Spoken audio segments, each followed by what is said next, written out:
하나님의 말씀은 마태복음 26장 36절에서 46절 겟세마네 기도라는 제목을 가지고 하나님의 말씀 보도록 하겠습니다. 한 절씩 교독합니다. 이에 예수께서 제자들과 함께 겟세마네라 하는 곳에 이르러 제자들에게 이르시되 내가 저기 가서 기도할 동안에 너희는 여기 앉아 있으라 하시고 베드로와 세베대의 두 아들을 데리고 가실새 고민하고 슬퍼하사 이에 말씀하시되 내 마음이 매우 고민하여 죽게 되었으니 너희는 여기 머물러 나와 함께 깨어 있으라 하시고 조금 나아가사 얼굴을 땅에 대시고 엎드려 기도하여 이르시되 내 네. 아버지여 만일 할만하시거든 이 잔을 내게서 지나가게 하옵소서.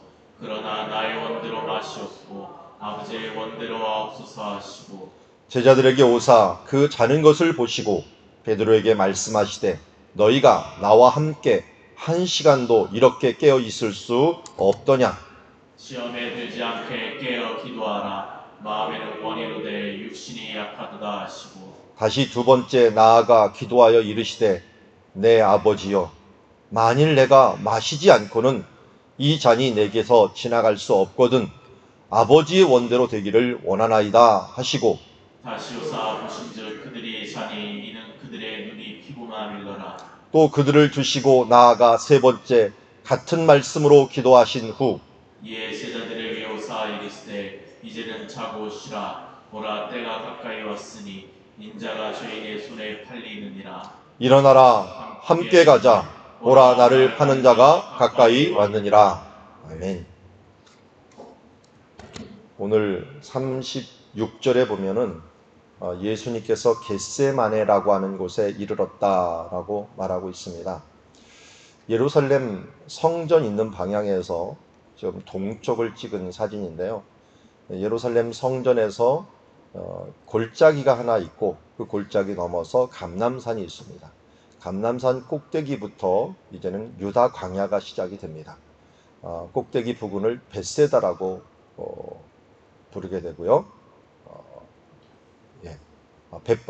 벳바게라고 부르게 되고 벳바게에서 내려오는 지금 감람산 지금 경사지를 보고 있고 그 경사지하고 그리고 기드론 골짜기라고 하는 그 사이가 겟세마네라고 하는 동산입니다. 겟이라는 것은 틀, 바위 뭐 이런 것을 의미하고요. 쉐마네라고 하는 것은 기름을 의미합니다. 기름 짜는 틀이 있는 곳이다. 방앗간이 있는 지역이다. 감람산이라 함은 우리가 올리브산이라고 부르죠. 올리브 나무들이 많이 있는 곳이고 그 올리브 나무를 이곳 겟세마네에서 짜는 곳입니다. 예수님께서 오늘 우리가 기도를 할 때 기름 짜듯이 기도하는 모습을 보게 되는데 바로 이 이름과 함께 연관이 돼 있다 하는 것을 알 수가 있고요. 기드론 골짜기에서는 원래 아브라함이 멜기세덱을 만나서 11조를 바쳤던 사회 골짜기, 왕곡의 골짜기라고 하는 곳이 있습니다. 그리고 겟세마네라고 하는 장소는 예전에 사무엘 하에서 언급이 된 적이 있는데요. 겟세마네를 언급하지 않고 기드론 시내에 건너 산 위로 오르기 전이라고 하는 표현을 쓰고 있습니다. 이 표현에 의하면 다윗이 압살롬에 의해서 쫓겨갈 때 언약궤가 겟세마네에서 기다리고 있었고 여기서 다윗은 언약궤를 보면서 그냥 두라. 이 언약궤를 다윗성으로 다시 돌려보내라 하고서 이렇게 말합니다. 사무엘하 15장 25절에 왕이 사독에게 이르되 보라 하나님의 궤를 성읍으로 도로 메어가라. 만일 내가 여호와 앞에서 은혜를 입었으면 도로 나를 인도하사 내게 그 궤와 그 계신 데를 보이시리라 하시고 그러나 그가 이와 같이 말씀하시기를 내가 너를 기뻐하지 아니한다 하시면 종이 여기 있사오니 선히 여기시는 대로 내게 행하시옵소서 하리라. 이렇게 말을 했던 장소가 바로 겟세마네다라고 할 수 있습니다. 그럼 이 배경을 가지고 오늘 말씀을 함께 보았으면 좋겠습니다. 36절 말씀에 보면은 겟세마네라는 곳에 제자들과 함께 갑니다. 흡사 이 장면이 다윗이 그의 사람들 600명과 함께 피신하는 모습과 굉장히 닮아 있고 방향적으로도 똑같은 방향을 움직이고 있습니다. 성전 있는 방향, 다윗성 있는 방향이 바로 이 마가의 드락방 있는 방향이었기 때문에 같이 움직이고 또 똑같이 기드론 시내를 건너서 겟세마네라는 곳에 이르게 됩니다. 거기 가서 기도할 동안에 다윗은 이곳에서 울면서 머리를 풀고 옷을 찢으면서 이 감람산을 맨발로 올랐다라고 표현하고 있는데 예수님께서는 여기서 기도를 하고 계십니다. 그리고 제자들에게 여기 앉아 있으라 하시고 얼마 떨어진 곳에 나가서 기도하고 계시는데요. 베드로와 세베대의 두 아들을 데리시고 가실새 고민하여 슬퍼하사.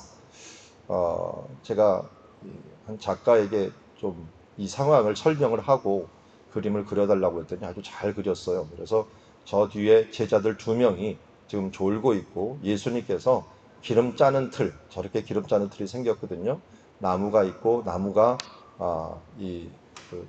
위에서 돌을 올려놓은 곳을 누르게 됩니다. 누르면 그 밑에 망태기에서 기름이 나오게 되는데 이 기름이 나오는 이 장소에서 예수님께서 기름 짜듯이 기도하면서 누가복음에서는 그의 이 땀이 피처럼 흘렀다라고 얘기하는데요. 핏방울이 이 기름과 함께 또 이렇게 합쳐지는 그런 모습들을 잘 그려놨습니다. 아마 예수님께서는 이렇게 기도하지 않았을까 합니다. 왜 그렇습니까? 내 마음이 매우 고민하여 죽게 되었으니 너는 여기 머물러 나와 함께 있으라 라고 합니다. 예수님께서 처음이자 마지막으로 이렇게 고민하여 죽게 되면서 함께 깨어 있으라 라고 합니다. 깨어 있으라는 말은 다른 말로 기도해 달라 라고 하는 거죠. 예수님이 전능하신 하나님이신데 뭘 우리가 예수님을 위해 기도할 일이 있을까 라고 했는데 예수님이 처음이자 마지막으로 이 기도를 부탁하십니다. 그리고 조금 나아가서 얼굴을 땅에 대시고 엎드려 기도하시며 이르시되 내 아버지여 만일 할만하시거든 이 잔을 내게서 지나가게 하옵소서. 그러나 나의 원대로 마옵시고 아버지의 원대로 하옵소서. 제가 이 말씀하고 방금 읽었던 다윗의 기도하고 너무 흡사해요. 다윗이 사무엘하 15장 26절에 이렇게 기도해요. 내가 너를 기뻐하지 아니한다 하시면 종이 여기 있사오니 선히 여기시는 대로 내게 행하시옵소서 라고 기도합니다. 선히 여기시는 대로 내게 행하시옵소서. 자신의 원은 뭐였습니까? 은혜를 입으면 도로 나를 인도하여 내사라고 하면서 돌아오실 것이라고 했지만 그러나 하나님이 선히 원하시는 대로 참 믿음의 조상답게 이미 예수님이 이곳에서 기도하실 그 장소에 와서 그는 기도하기를 하나님께서 원하시는 대로 행하시옵소서라고 기도하고 있습니다. 그가 쫓겨나고 죽음의 위협에 있으면서도 불구하고 하나님께 모든 것들을 맡기는 모습, 하나님의 절대 주권에 맡기는 모습들을 보면서 예수님의 참 조상답다, 믿음의 조상답다라고 하는 마음을 가지게 되었습니다. 예수님은 여기서 우리에게 분명한 기도의 방향을 알려주시고 있습니다. 우리의 원을 기도해라. 할만하시거든 하면서 우리의 일을 기도합니다. 이렇게 기도했을 때 다윗은 응답이 되었지만 예수님은 이 부분들이 응답되지 않았습니다. 하나님의 뜻이 무엇인지를 예수님은 잘 알고 있었기에 그러나 그 길을 가는 것이 얼마나 힘든 길을 알고 있었기에 가능하면 할만하시거든 이 잔을 내게서 지나가게 하옵소서. 그러나 나의 원대로 마옵시고 아버지의 원대로 하옵소서. 우리의 기도도 이러한 기도가 되어야 될 줄 믿습니다. 우리는 우리의 소원이 있지만 내 뜻이 아니라 아버지의 뜻이라면 하나님의 원이라면 예수님께서는 이것을 위해서 이미 우리에게 기도를 가르쳐줬죠. 하늘에 계신 우리 아버지여 아버지의 이름이 거룩하게 하옵소서. 아버지의 나라가 오게 하시고 아버지의 뜻이 하늘에서와 같이 땅에서 이루어지이다.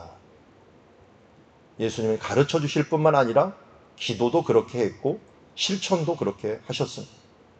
그래서 우리는 이 하나님께서 원하시는 인간의 모습이 무엇인가 하는 것들을 예수님을 통하여 알 수가 있고 혹시나 우리가 이렇게 기도하지 못하고 실패하고 무너져질지라도 우리가 예수님을 믿음으로 말미암아 예수님께서 살아내신 이 능력과 이 삶이 우리의 삶이 됨으로 말미암아 우리가 의롭게 되어 하나님 나라의 구원을 얻게 되는 줄 믿습니다.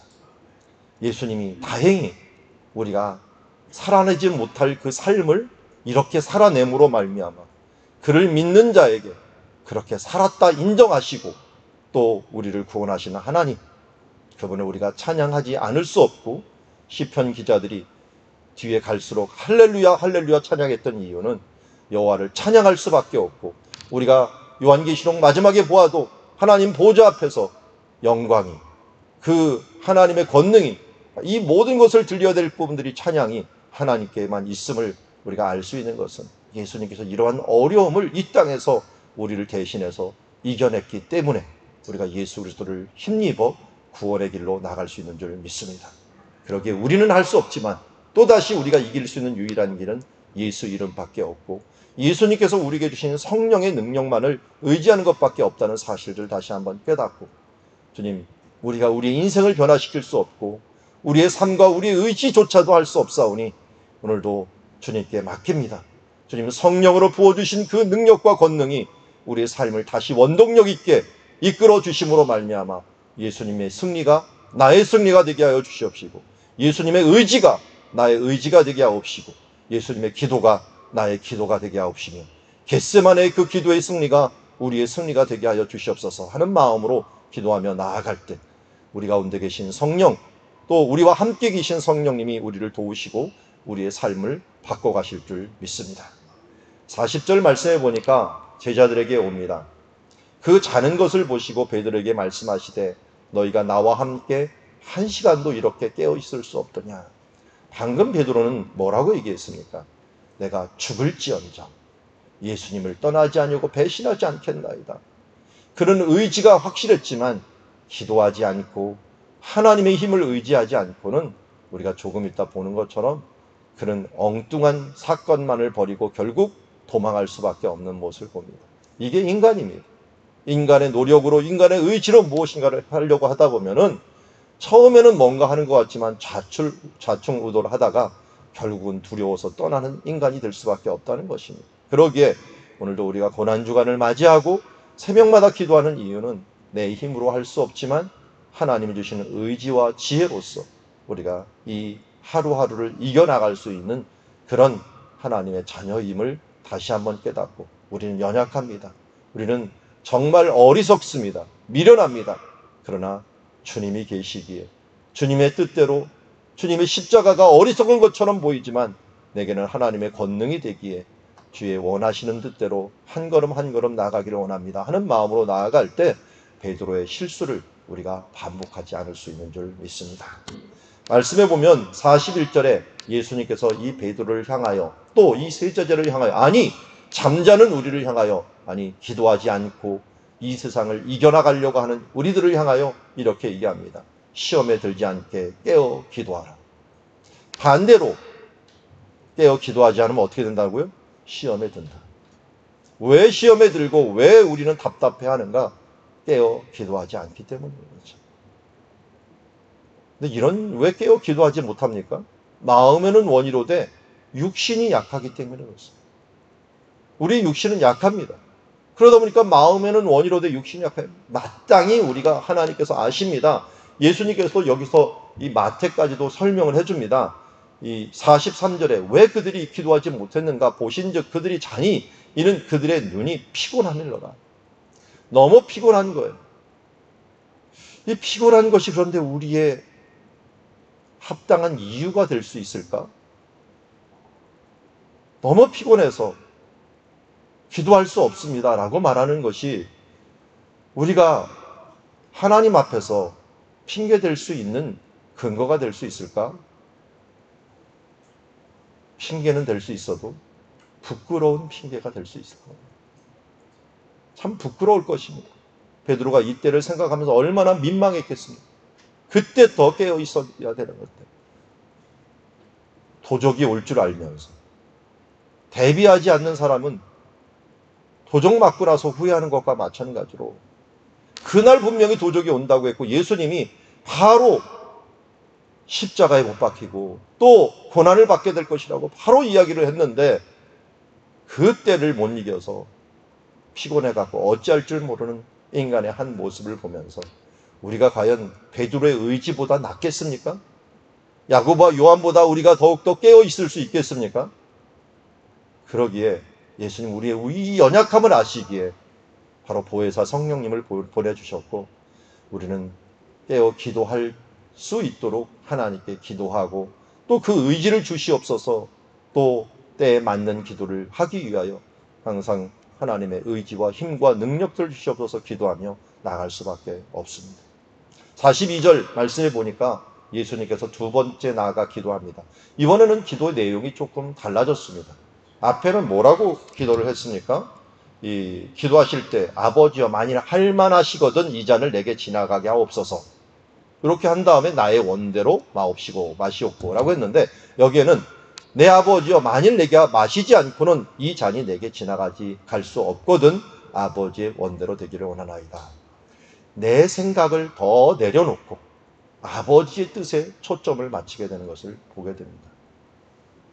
여러분, 싸우지 않으려면 아주 간단합니다. 사람과 분쟁하지 않으려면 그 사람이 마음이 돼버리면 됩니다. 그 사람이 마음이 되면은 싸울 필요가 없어요. 그 사람이 왜 싸워야 되는 이유가 그 사람도 있겠죠. 어떨 때는 말도 안 되는 이유 같지만 그 이유가 부부 간의 싸움이나 가족 간의 싸움 이런 걸 보면 어떨 때는 자존심 싸움이 있어요. 그런데 자존심 갖고 지금 싸우는데 그걸 갖고 이유를 찾으려고 하면 어떻게 됩니까? 이유를 가지고 논리적으로 따박따박 할수록 더 자존심이 상해. 그러니까 어떻게 돼요?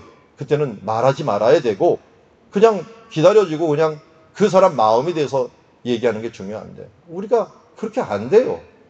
그때 내 자존심도 자꾸만 생겨요. 그러니까 사실은 이유 갖고 싸우는 게 아니라 서로 자존심 싸움할 때가 굉장히 많고 이 지금 자식들하고 싸울 때도 마찬가지죠. 우리가 서로의 마음이 돼보면 아무것도 아니거든요. 여기서도 예수님께서는 하나님의 뜻을 아셨던 것이죠. 그러기에 오늘 이 예수님께서 기도했던 것처럼 아버지의 뜻이 하늘에서도 이룬 것 같이 땅에서 이루어지는 일들에 나를 그냥 사용해 주시옵소서. 아버지의 마음은 아닌 겁니다. 아니 그것을 위하여 예수님께서 오신 것이니까요. 그것을 위하여 온 것도 알면서도 불구하고 막상 닥치니까 힘든 거죠.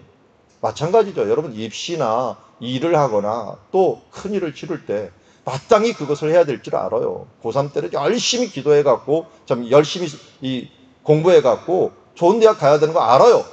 그리고 이 시기에는 이걸 해야 되는 걸 알아요. 그럼에도 불구하고 우리가 못할 때가 얼마나 많이 있습니까? 그런데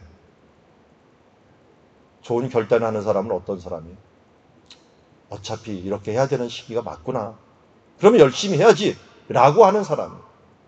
예수님은 자기의 그 어려움과 힘듦 이 부분들보다는 하나님의 원이 무엇인가 하나님의 뜻이 무엇인가를 알고 그것을 위하여 수긍합니다. 그것을 위해서 3번이나 기도하면서 우리가 3세번이라고 얘기했지만 3번은 최선을 다한 것을 의미하죠. 바울도 자기 육체의 가시 때문에 3번을 위해서 기도했다라고 했는데 얼마나 간절히 기도했겠습니까? 그런데 그때도 동일한 얘기했어요. 내가 약할 때 강함이라. 하나님께서 뜻하시는 것들, 원하시는 것들이라면 바로 우리가 수긍하고 그 길을 갈 줄 알아야 됩니다. 제자들에게 이렇게 얘기합니다. 이제는 자고 쉬라. 여러분 이게 이단들이 이 말을 사용하면 어떻게 될까요? 어려울 때는 자고 쉬어라. 이렇게 인용하지 않을까요? 그 뒤에 그러면 46절은 뭐라고 할 거예요? 일어나 함께 가자. 이단들이 14만 4천 신천지서를 했죠. 그게 그냥 숫자다.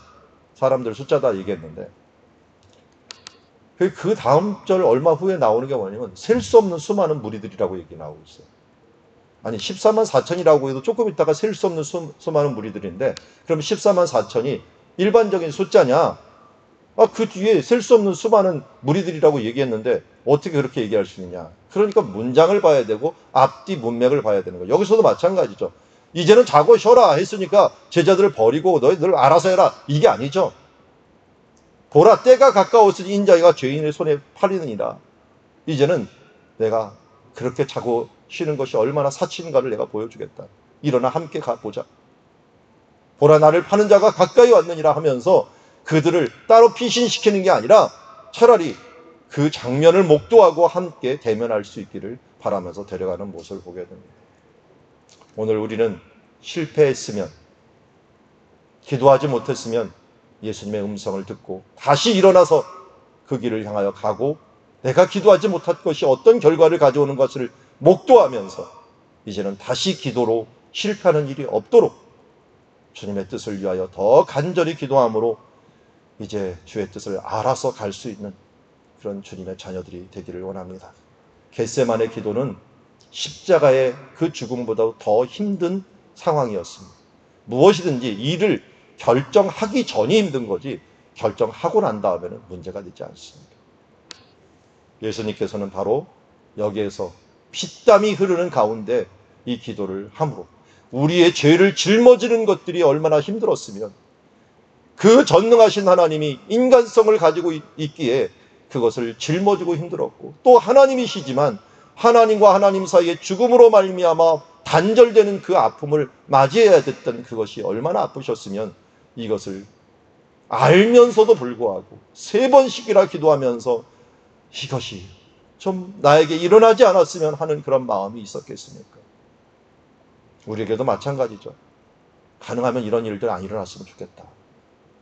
나한테 왜 이런 일이 일어날까? 왜 우리 가정에게, 우리 자녀에게, 왜 하필 우리 교회 가운데 이런 일이 일어날 수 있지만 우리가 겪어야 된다면, 이 나라의 민족과 우리 삶들 가운데 겪어야 된다면 이것을 이기기 위해서는 하나님의 뜻이라면 기도하면서 다짐하면서 준비하면서 담대하게 당당하게 이 길을 향하여 함께 일어나 갈 수 있는 기도의 용사, 이 어려움과 환난에 직면해야 된다면 그것을 향하여 뚜벅뚜벅 달려갈 수 있는, 담대히 달려갈 수 있는 주님의 자녀들이 되기를 주의 이름으로 축원합니다.